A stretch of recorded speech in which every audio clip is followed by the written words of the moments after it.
Hi, this is Jay Smith. I'm sitting here in London, and this is my colleague, Hatun Tash. Yet we're here today because of what happened yesterday. Yesterday caused quite a furore down at Speaker's Corner, didn't it? Yes, like every Sunday, we went to Speaker's Corner yesterday, and we took with us our 26 Qurans, 26 different Arabic Qurans. We're going to get to that, but it really did cause the Muslims a lot of anger. And you can see the video right before this one. Take a look at the reaction of the Muslims. They reacted because they have been told, and every Muslim is told this, that there is only one Quran. There has only ever been one Quran. And this Quran is uncreated. It all has always existed in heaven. Surah 85, Ayah 22 refers to this. It was sent down to, they believe, the Prophet named Muhammad between 610 and 632, 22 years. And they've been told that though it was not written at that time, it was Uthman, the third caliph, then who was given the responsibility to rewrite the Quran in the Qurayshi dialect. And the reason for that is because if there's any disagreement, dialectical disagreement, that's a problem in and of itself. We're not going to talk about that now. But we get that from Sahih Bukhari. Sahih Bukhari, which you will see on your screen.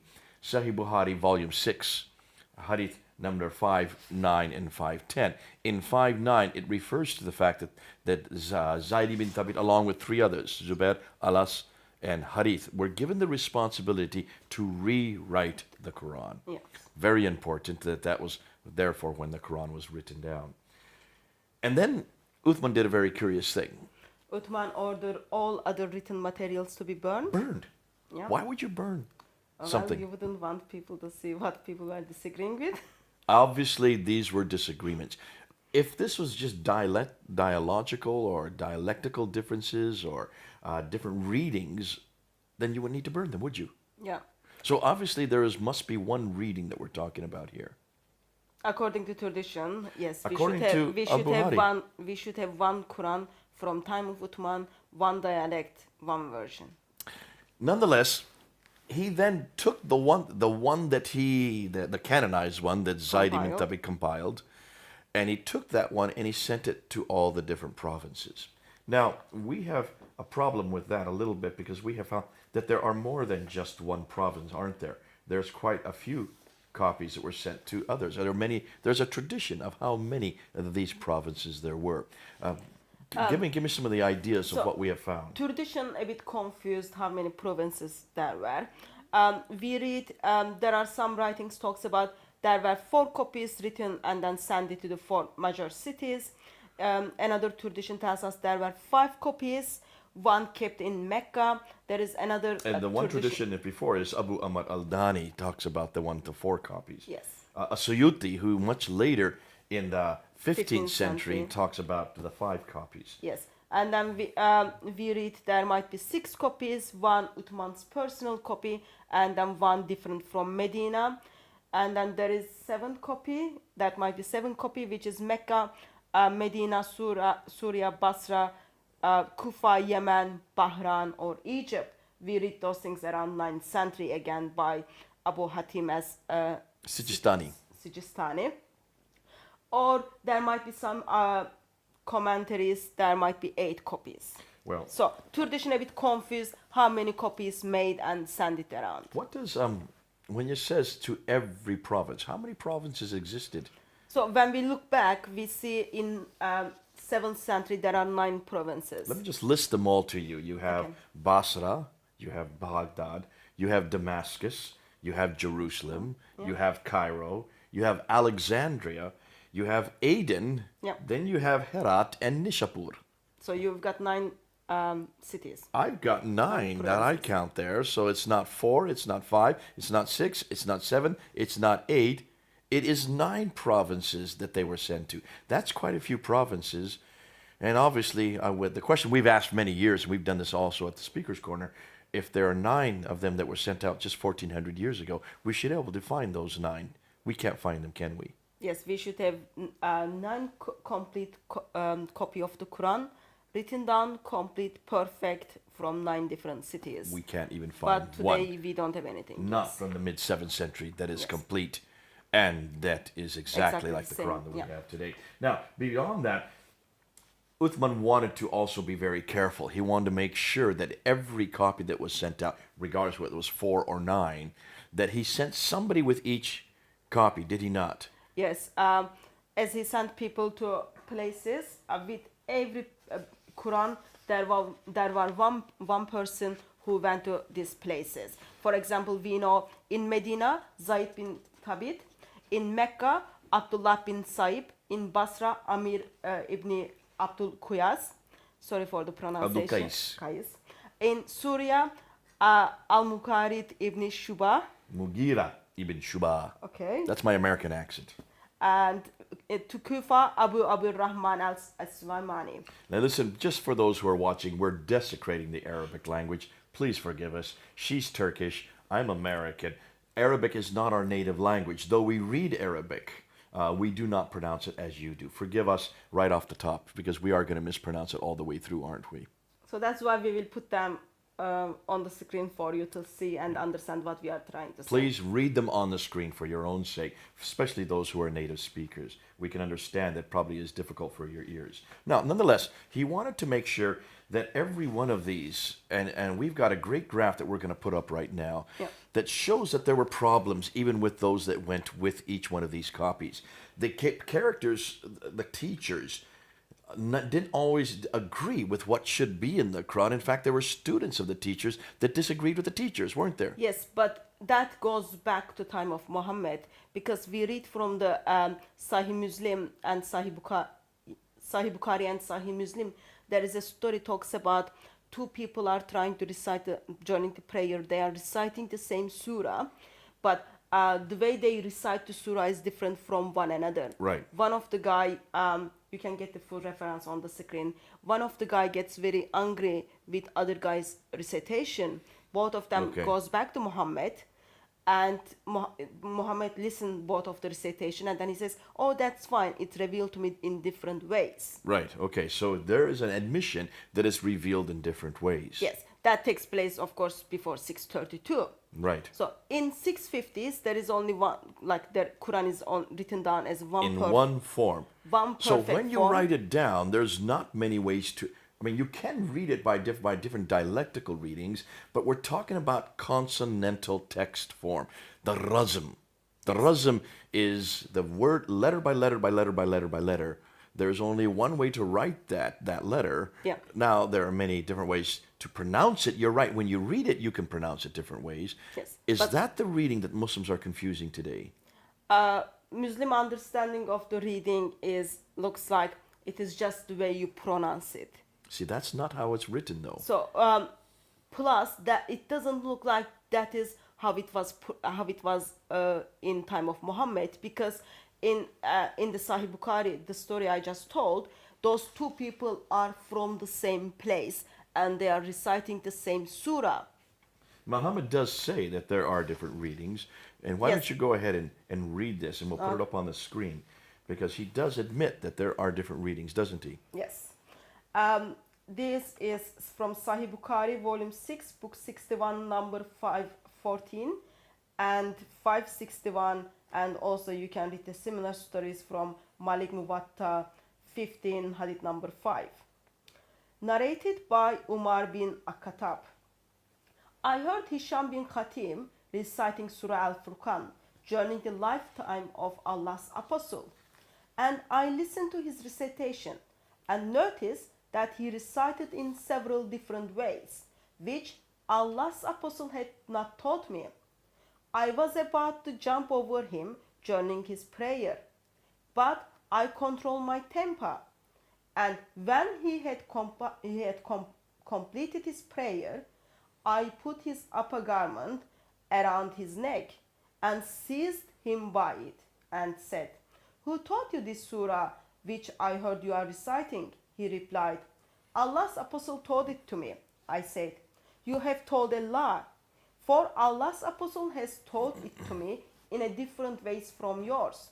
So I dragged him to Allah's Apostle and said to Allah's Apostle, "I heard this person reciting Surah Furqan in a way which you haven't taught me.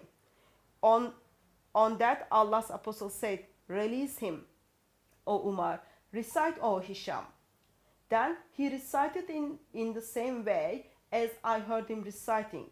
Then Allah's apostle said, "It was revealed in this way," and added, "Recite, O Umar." I recited it as he had taught me. Allah's apostle said to them, "It was revealed in this way." This Quran has been revealed to be recited in 7 different ways. So recite it whichever is easier for you, or read it as much of it as may be easier for you. So Okay, let me just ask you. So, recite it in this way, or this way, or this way, or this way. That means these are dialectical differences. Now, Hatun, if there were 7 different ways of writing it with consonantal differences, then the question needs to be asked: which is the one that's in heaven? yes, since Quran is the eternal tablets in heaven, we would love to know which Of those 7, written version. which of was this the one in that Allah. the Jibril recited to Muhammad? So tradition tells us Muhammad asked angel to give him different ways to recite, because Muhammad knew people wouldn't able to recite as it was in heaven. So angel was kind enough to Muhammad. He gave him to seven different ways. So each verse was given by the angel 7 different ways. Yeah, you can say Do that. you really believe that? Or do you believe that? Are we listening to this correctly? We read this story from the traditions. Tradition tells us angel made it easier for Muhammad and his followers to memorize it. So there was a bargain between Muhammad and angel, and suddenly we had 7 different ways of recitation. And that according means to tradition. it could include 7 different meanings. It could be, we're talking about 7 different Qurans then. So since we've got 26 of them, we haven't able to look at all of them. So let's start with the... And while she's getting this down, for those who are watching, one of the biggest anger yesterday at the corner, all the Muslims that were there, the vast majority were Arab speakers. And what bothered them, as we opened up these different Qurans, and we just had to open up any page, almost any Quran, we would find what we call manuscript variants. These are consonantal variants, not vowelization, not reading differences, not ways of reading it differently. These are actually written differences between each Quran, and primarily between this Quran. Now, let's explain. This is the Hafs Quran. This is the Hafs Quran, which has been canonized in 1924, and this is accessible to everyone. So now, you can say the buy date again, 1924. You're saying that this book was finalized, was written down in its final form in 1924 at Al-Azhar University in Cairo, in Egypt. That means it's less than 100 years old. It's not even 100 years old, which means... well, Prince Philip is older than this Quran. It's a pretty new Quran. But this has now become the canonized. This has become the official Quran by the Ibn Saud family in Saudi Arabia. That was done in 1987. So many people now know it as the Fard Quran. Even though we know it as Hafs, it is also referred to as the Ibn Saud or the Fard Quran, because it is Ibn Fard who is the one who actually gave the jurisdiction that is the official text. Now, that's the text that we use here in Britain, is it not? Yeah. Just don't get confused that don't say like we are reading the meaning of the Quran. We are looking at this Arabic writings. So we are looking at the writings of Arabic. We are not looking at the Arabic. So this is the Arabic Quran, not the translation, for those who, this is what she's saying. All right. Now, this is the one that we have used week in and week out all the time at Speaker's Corner, when we do our lectures, when we go on overseas. This is the one we always take with us. The translation is Yusuf Ali. We're not looking at the translation. We want to look at the Arabic. Now, what have you found by looking at the Arabic? And you have gone through this with your Arabic speakers. So you've used native Arabic speakers who also teach Arabic. You asked them to compare the certain verses with verse. Let's go and let's look at some of them. So because I've got half Walsh version like longer than other versions. So let's start with the Walsh version. In fact, let's do that for lack of time, Yeah. because we could be here all day going through all 26 of those. Let's just do the Hafs, which is very popular in all of Middle East. It's Yeah. also popular in Britain. And the Warsh, which is very popular in North Africa. The Warsh Yeah. is one you'll find in North Africa. Okay. And let's start with what? Surah 2? Let's start with Surah 2, verse 10. Verse 10. Okay, right at the very beginning. Now, in Surah 2, verse 10, Yeah. it says here, and we'll put it up on the screen. It says they lie, yakdibuna. So mine is yakdibuna. Okay. What does yours say? And I've got the Walsh version in my hand. In this one, it says yukadibuna, which means they were lied to, or you can also translate they deny. So in my version, the Hafs, they lie is what it says. Yeah. That's yakdibuna. But in your version, the Warsh here, it was yukadibuna, which is they were lied to or they denied. We're putting this up on the screen for your Arab readers so you can read where they are. You will see it is very different. It is quite different because the diacritical marks and the vowelization are very much different. That is Surah 2, Ayah 10. Let's go a little bit further to Surah 2, Ayah 48. In Surah 2, Ayah 48, it says in my Hafs version, Okay, Yukbal. that's the Ruh Quran. I'm sorry. We want the Ruh Quran here. Okay. Now you're getting another Quran. So this is the Warsh. Now we're going to the Ruh. It's a completely different Quran, and it's known as the Ruh Quran. Okay, this is the Ruh Quran, which goes back to the main teacher is Yaqub in Al-Hashami. We look at the Surah 2, verse 48. And guard yourself against a day when no soul will in aught avail another, nor will intercession be accepted. Now the word here is yukbal, but that is the wrong grammar because that is male. It should not be male. It should be female here. Okay, so in Ruh version of the Quran, Surah 2, verse 48, it's the word is tokbal. Or tukbal instead of yukbal. Yes. So it is corrected. Yes, tukbal is for the context of the female. All right. Yukbal is the context of the male. So if you read the verse, it's context of the female. So Hafs version got it wrong as a grammatical Grammatically sense, wrong. but Ruh version of the Quran gets it correct. Corrects it and gets it correct. Now let's go to Surah 2, Ayah 125. If you can go back to your Warsh version again. Surah 2, Ayah 125. And we'll put this on the screen there. Yeah. Here you have, in the Hafs version, etakizu. Etakizu, which means to take. Remember, we made the house a place of assembly for man and a place of safety. And take ye the station of Abraham. What does yours say in the Warsh? Okay. In the Warsh version of the Quran, it says etakhazu, So from etakizu, it's been changed to etakazu. which changed the meaning of the word, which is have taken instead of take. So it is suddenly like different tense and different word. And take ye the station of Abraham is changed to and have taken Taken, ye. yes. So there's a completely different meaning to the text. It Yes. changes the tense of the whole text. Now let's continue on. Let's go to verse 132. And this is about Abraham and his sons in 132.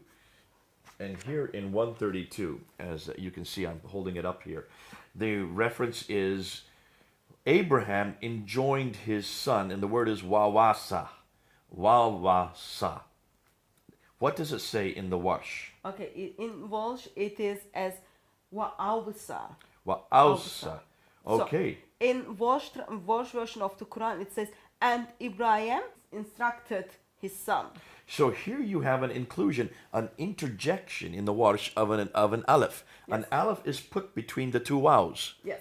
That's an entirely different, that's a consonantal difference right there. They've imported a consonantal difference, an aleph.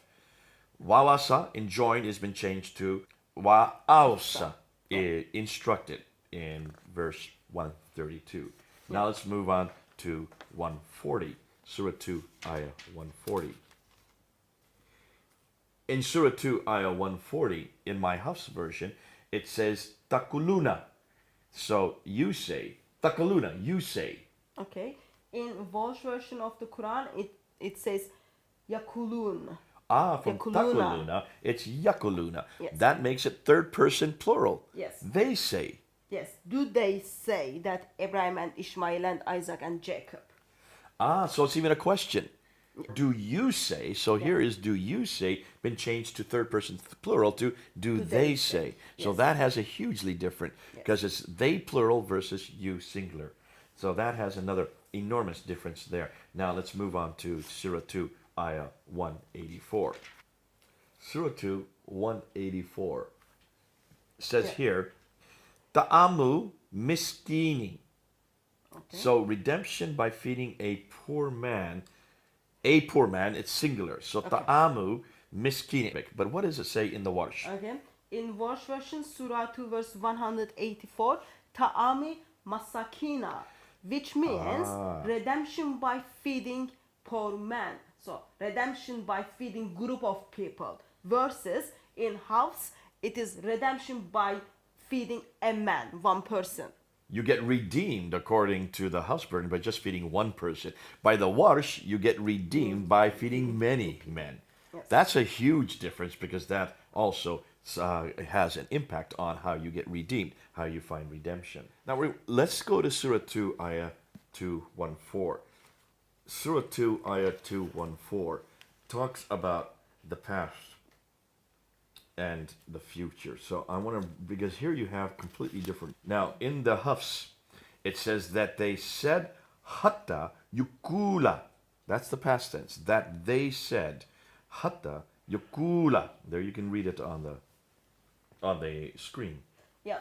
In Surah chapter 2, verse 214, in Warsh version, it is hatta yakulu, which means is until they say. So while in Warsh Quran it is future tense, in Hafs Quran it is past tense. So yakula is changed to yakulu. Yes. And I hope you're seeing that on the screen. And those of you who speak Arabic, read it. You will see these are very different. That changes the meaning, either whether it happened or it will happen. Now let's go a few verses later to Surah 2, Ayah 219. In my Hafs version, it's because here we're going to look at Hafs versus Abu Harith al-Duri al-Kissa and also Abu Amr al-Ala. So we're going to actually look at two al-Duris, because al-Duri contradicts himself in verse 219. Fascinating. In the Hafs version, while we're looking at it, you'll put it up on the screen there. The word is kabir, great. In the Al-Qissa and Abu Harith and Al-Duri, it's kathir. There's Al-Duri saying that here is a light or a lot of sin. In them is a lot of sin and benefit for people. That is also repeated in Abu Harith. He says Al-Kathir. In them is a lot of sin. So here you have 1, 2, 3, 4 Qurans that have Al-Kathir, a lot of sin. In the Hafs, you have it is great or big. And then Al-Duri contradicts himself in another place, and he puts it back to Kabir, a big sin. So is it a big sin, which means a size of sin, or is it a lot of sin, which means numerically many sins? So the Quran I am holding is this is the Walsh one, and according to Walsh, it is big sin. So kabir. Okay? Kabir. And that would agree with the Hafs. Yes. And this is Al-Duri Quran, but this is the one which he disagree with Susi. Okay? And in this one, it is kabir, again, big sin. Big sin. Okay, it's agree with the Walsh. Warsh and the Hafs. Okay. And in then we're going to get to the other one, and here we get to one that disagrees. So, and then in here, I've got Abu Harith, which Al-Duri is disagreeing with. In here, it's Surah 219. it is the katir, so a lot of sin. So there it's a lot of sin, which means many sins. Yeah. And the other one, it's big, which means a great sin. Yeah. That has completely different meanings. I've got another Quran, which is Abu Amir ibn Alala al-Duri. In this one, Surah 2 verse 219 is Kabir, again big, Big again. yeah. And then, So that's Al-Duri and Al-Allah. yeah. And then I've got another one, this is Al-Qasar Abu Hadid, what al-Duri is disagreeing with. Oh, here's Al-Duri disagreeing with himself. Yes. In Surah 2 verse 219, the word used is katir, which Katir. is a lot. So that's a different word. So Al-Duri here says big, but here he says a lot. Yes. A big sin versus a lot of sin. Yeah. That changes the meaning I completely. guess that's because Al-Duri is the student of two different teachers and from two different locations. And in his readings, according to Islamic tradition, one of them is just a great sin, other one is a lot of sin.